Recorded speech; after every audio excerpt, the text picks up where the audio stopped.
70,000 pesos po na gamot ang reward na ibinigay kay Mary Grace Piatos.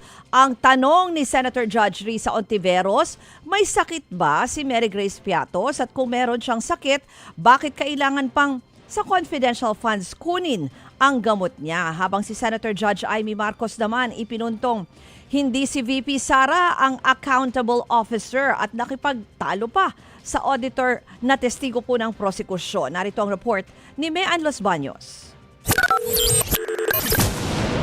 Senator Judge Amy Marcos versus witness, ganyan ang eksena sa isang punto ng Senate impeachment trial kaninang umaga. Parehas ayaw magpatinag ng Senator Judge at ng testigong si COA Auditor Roderick Wamil. Tanong ni Senator Judge Amy, sino bang accountable official? Sino ang dapat managot sa confidential funds ng Office of the Vice President at ng Department of Education? Hindi naman si Vice President ang payee. Hindi naman sinasabi na nasa kanya yung pera. In the case of the OVP, si Acosta yon. In the case of DepEd, hindi ba si Fajardo yon? That is not entirely correct po, Your Honor. Because under the joint circular, it shall be the responsibility of the head of the agency first to approve yung cash advance. Pangalawa, to oversee yung agency-wide utilization. Pangatlo, to ensure compliance with the joint circular. And also po, inattest din po ni OBP yung... Unresponsive po. Ang tinatanong ko lang, hindi ba yung designated, yung SDO, si Fajardo lang at si Acosta, hindi si VP, hindi siya yung payee eh. Ang liwa-liwanag. Pero ang sinabi niyo po kanina, yung accountable officer. Kaya nga, so yung accountable officer, yung SDO, nasa JCD Hindi lang po yan si SDO po yung accountable Hindi, officer, or, Your Honor. ang sabi doon, head of agency or person designated. Oo, ang liwanag sa definition ng joint circular. Mag-yes or no ka lang, kanina ka pa inaaway mo ko lagi. Sorry po, Your Honor. But hindi po ako pwedeng mag-answer categorically since yun nga po yung provision. Pero sa kabila niyan, ang Senator Judge iginiit na hindi si Vice President Sara Duterte ang accountable official sa dalawang confi funds kahit na siya ang namuno nung panahong ginamit ang naturang pondo. Kung babasehan daw kasi ang COA Joint Circular na pinagmumula ng guidelines ng pag-audit, ang opisyal na may kustodiya ng government funds gaya ng Special Disbursing Officer ang pwede raw maituring na accountable official, lalo na kapag may maling paggamit sa pondo. Pero muli siyang tinabla ni Attorney Wamil. Yes Back or to your either joint no po. circular.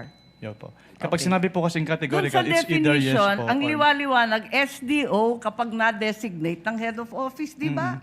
But hindi po kasi doon na nalilimit lang yung term na accountable officer kasi may other provisions na applicable pa din po with respect to the term accountable officer. Asan? Po kanina. Interpretation na ninyo yun. Hindi Pinapalawak po. ninyo andun eh. Head of office, Hindi head po of y- agency, or designated. Attorney Wamil, kindly avoid arguing with Senator apologies Judge for Your Honor. Marcos. Tanong pa ni Senator Judge Amy, ano raw ba ang mali sa mga acknowledgement receipts ng confi funds ng OVP at DepEd? Sa mga AR ng OVP, meron bang sinabi na gawa-gawa lang, hindi tunay, peke?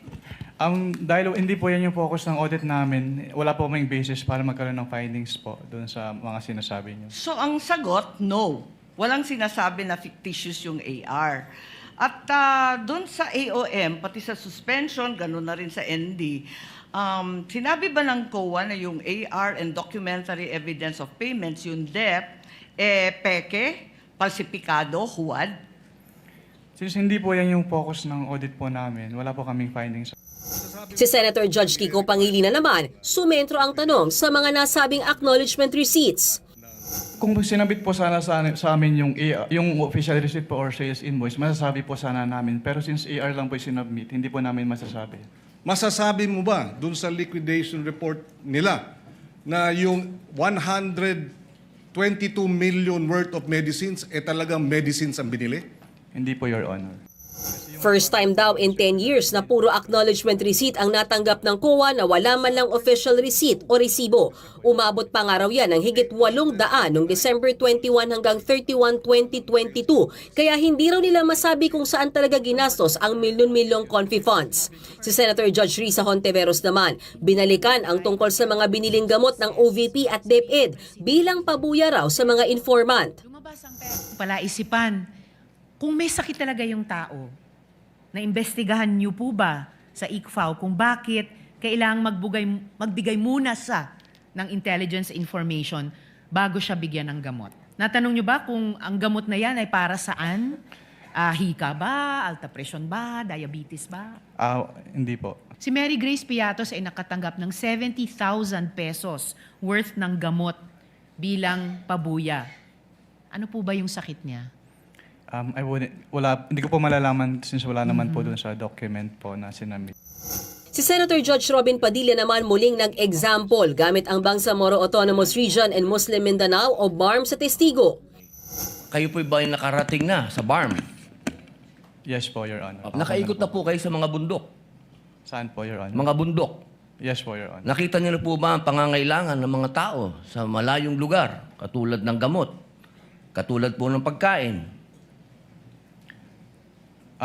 Wala naman po akong na-observe, Your Honor. Ayun, wala. Hindi po kayo exposed. Pero kayo po ang humahawak ng investigasyon patungkol sa confidential fund. Tama po ba? Hindi po siya investigation, evaluation po. Isa pang ipinunto ng mga senador ang mga isinumiting pangalan ng OVP at DepEd na mukhang alias ang ginamit gaya ng Mary Grace Piatos, Andy Lim, Alexandro Piquit, Miko Harina at iba pa. Pinapayagan daw ba yan ng COA? Sa ibang mga agencies na enforcement agencies, ibang government agencies na gumagamit ng alias, pinapayagan ba o hindi? Hindi naman po namin ma-determine based on the documents alone kung alias or not kasi wala naman po silang ina-attach na document na nagsasabing alias po yung nakalagay doon sa kanilang resibo. Pero paliwanag ni Senator Ping Lacson, pinapayagan ang paggamit ng alias kung kinakailangan talaga sa intel gathering. Ang tingin niyang problema, Wala ka security clearance kasi. Kasi naka-bolt lahat yan. Pagka intelligence project, naka-bolt. Pag declassified, terminated yung project, saka ilalabas yun. Nandun lahat yung mga tunay na pangalan ng mga aliases. Kumuha ka ng security clearance. suwestyon pa ni Lacson, dapat i-update o palawakin ang patakaran na sinusunod ng COA sa pag-audit ng confidential funds.